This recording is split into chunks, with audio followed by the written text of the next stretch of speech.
ప్రార్థన అనేది ఏమిటంటే, మొట్టమొదటిగా మనం చూసినట్లయితే దేవుడితో మనము ఒక సంబంధం కలిగి ఉండడానికి చేసే ఒక క్రియ ఈ యొక్క ప్రార్థన. ఏంటిది?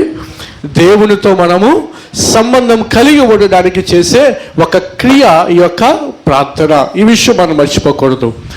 దేవాది దేవుడు ప్రభువైన యేసుక్రీస్తు వారు కూడా తండ్రి చిత్తము నెరవేర్చడం కోసం, తండ్రి చిత్తం నెరవేరడం కోసము ఆయన ఏం చేశాడో తెలుసా? ప్రతిరోజు కూడా ఆయన ప్రార్థనలో ఉండి ఆయన తనకు తాను సిద్ధపడడానికి ఆయన ప్రార్థనలో గడుపుతూ ఉండేవాడు.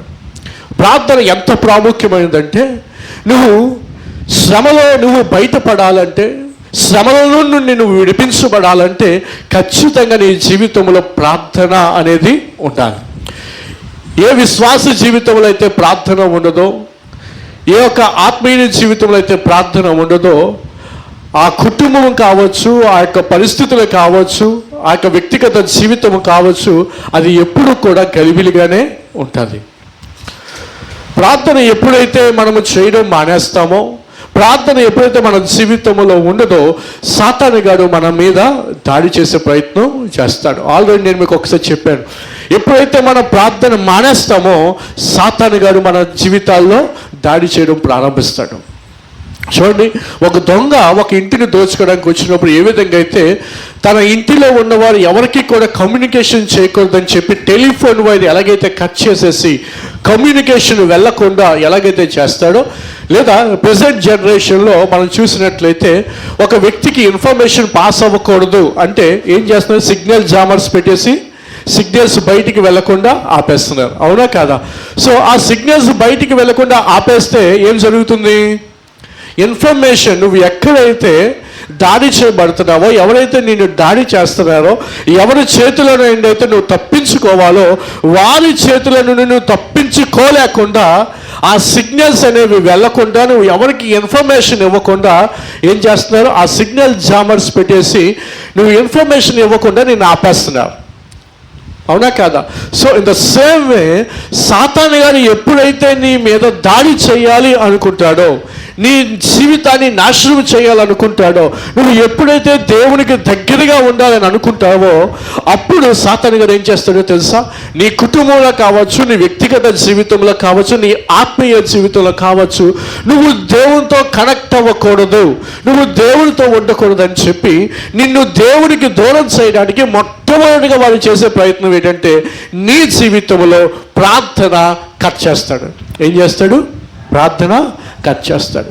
ఎవరి జీవితంలో అయితే ప్రార్థన ఉండదో మీకు అర్థమైపోవాలి ఏంటో తెలుసా? సాతానుగాడు నా మీద దాడి చేయడానికి వాడు ప్రయత్నం చేస్తున్నాడు.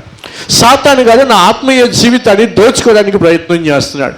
సాతానుగాడు నా మీద అటాక్ చేయడానికి సిద్ధంగా ఉన్నాడు. అందుకే నేను ప్రార్థన చేయలేని స్థితికి నన్ను తీసుకొని వెళ్ళిపోతున్నాడు. ఏం చేస్తుంది ఈ ప్రార్థన తెలుసా? ప్రార్థన చేసేవాడు, ఒక భక్తుడు సెలవిస్తాడు, ప్రార్థన చేసేవారు పాపము చేయరు, పాపము చేసేవాడు ప్రార్థన చేయలేడు. ఈరోజు చాలామంది ప్రార్థన చేయలేకపోతున్నానండి, నేను ప్రార్థనలో ఉండలేకపోతున్నానండి, నా వల్ల కావట్లేదండి అంటే దానికి కారణం ఏంటో తెలుసా? నువ్వు దేవుడికి ఇచ్చే ప్రాధాన్యత కన్నా ఈ లోకానికి ఇచ్చే ప్రాధాన్యతే ఎక్కువైపోయింది. నువ్వు ఎప్పుడైతే లోకంలో ఉన్న వాటిని ప్రేమిస్తావో, లోకాశలు నువ్వు ప్రేమిస్తావో, నువ్వు ప్రార్థన చేయలేవు. ఎప్పుడైతే నువ్వు ప్రార్థన చేయలేవో పాపములో పడిపోయే అవకాశము ఉంటుంది.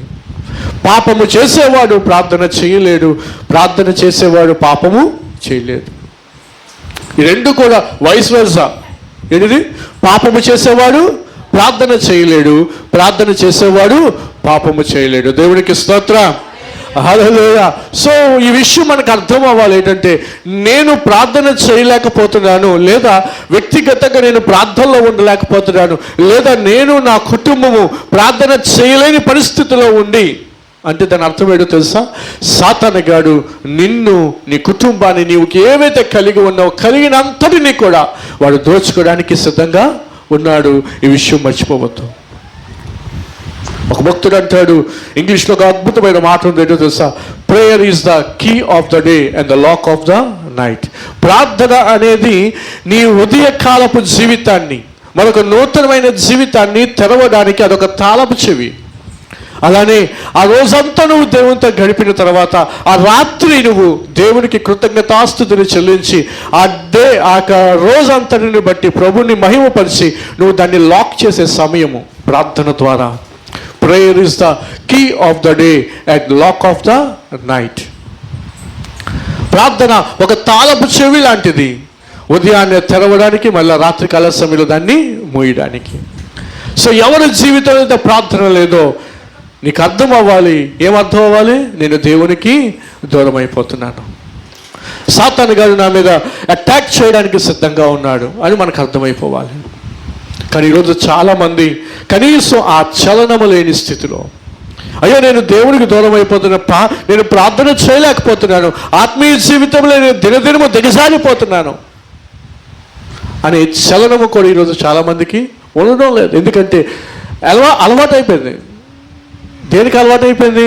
ఇంటిలో టీవీల ముందు కూర్చొని సీరియల్ చూడడానికి అలవాటు అయిపోయింది కదా, ఇంటిలోని సినిమాలు చూడడానికి అలవాటు అయిపోయింది, సీరియల్ చూడడానికి అలవాటు అయిపోయింది, వ్యర్థమైన షోలు చూడడానికి అలవాటు అయిపోయింది. అందుకే మనం ప్రార్థన చేయలేకపోతున్నాం. దయచేసి మనలో ఏ ఒక్కరు కూడా ఒకవేళ మీ జీవితంలో ప్రార్థన లేని స్థితి మీ జీవితంలో ఎంటర్ అవుతుందంటే మీకు అర్థమైపోవాలి, సాతాను గారు మీ దగ్గర నుంచి ఏదో దోచుకోబోతున్నాడు. అది మీ కుటుంబం మధ్య ఉన్న ప్రేమ కావచ్చు, లేదా నీ ఉద్యోగం కావచ్చు, లేదా నీలో ఉన్న మనశ్శాంతిని కావచ్చు, నీలో ఉన్న సమాధానము కావచ్చు.